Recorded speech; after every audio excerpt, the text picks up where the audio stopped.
Hello, my name is Ben Roberts. I'm the Artistic Director of Brighton CCA, and I would like to welcome you to this exhibition entitled Silt by Nika Neelova, with contributions from Rachael and Caycedo. The exhibition began as an invitation to Nika Neelova to create a new body of work for the galleries at Brighton CCA. For this project, the artist chose to work with her long-standing interests in water, time, geology, and material architecture, thinking about how they combine and the ways in which they relate to the human body. So stepping into the South Gallery, we're presented with an immersive installation of hanging pipes, rubble on the floor, and wall-based works that is reminiscent of displays found in natural history museums, such as hanging whales or dinosaurs, a kind of archaeology. The installation is made from the casts of silted up pipes, some contemporary, some Victorian, some even Roman in origin. They are a physical record of time and material, the earthly colour palettes and limpid greens suggesting a subterranean world in which the pipes and tunnels hanging in the galleries speak of the networks of water, air and cabling that run beneath our cities and through our buildings to sustain our civilization. Through this skeletal installation, Neelova makes a connection between the veins, bones and structures of buildings and cities with those of the body, drawing a parallel between the networks and structures that sustain life both physically and organically. Central to the exhibition and Neelova's practice is the concept of time, human time, geological time and material time.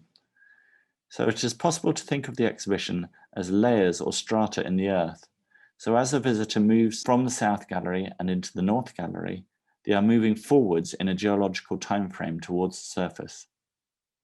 Alongside further works by Neelova, including her first textual work mapping the temporal relationships between the structures in the show, there are additional contributions from artists Rachael and Caycedo, expanding the conversation of the exhibition around time, geology, and the human interactions with them.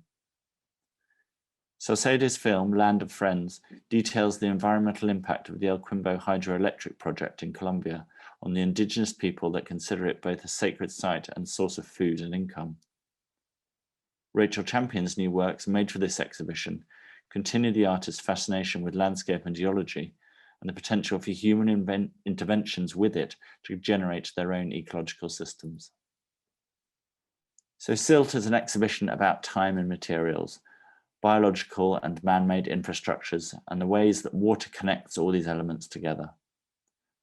As part of the development of the exhibition, the artist had access to academics and researchers from within the University of Brighton, such as those at the Centre for Aquatic Environments and the Advanced Engineering Centre, to inform the creation of their works. Throughout this time, Neelova was also in conversation with writer and researcher Sophie J. Williamson about their shared research interests in deep time, geology, and the origins of material. At the opening of the exhibition, they spoke about how these conversations were continuing to evolve. So what follows here is an extract of that conversation.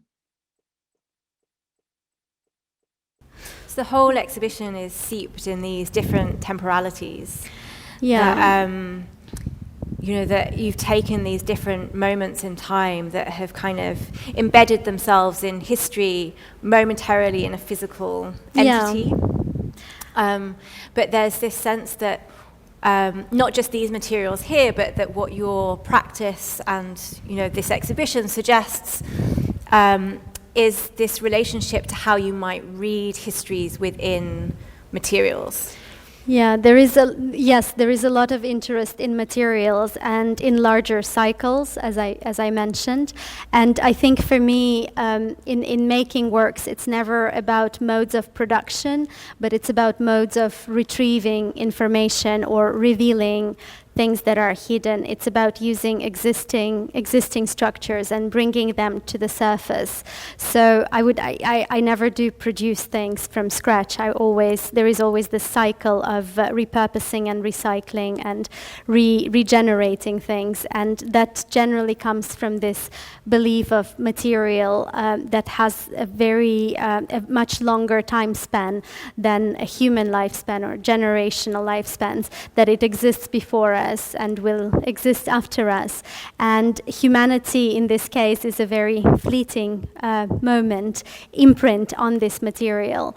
And I think a lot of the research is kind of a lot of the works are kind of based on the idea of liberating this material or the objects that I recover from meaning that is imposed upon them by human function and by the hierarchy of human use of things, and kind of liberating this material and trying to put it back into the larger cycle where it came from, where it originally appeared. You can hear the full text on our website along with a podcast lunch with Nika Neelova. I hope you enjoy the exhibition.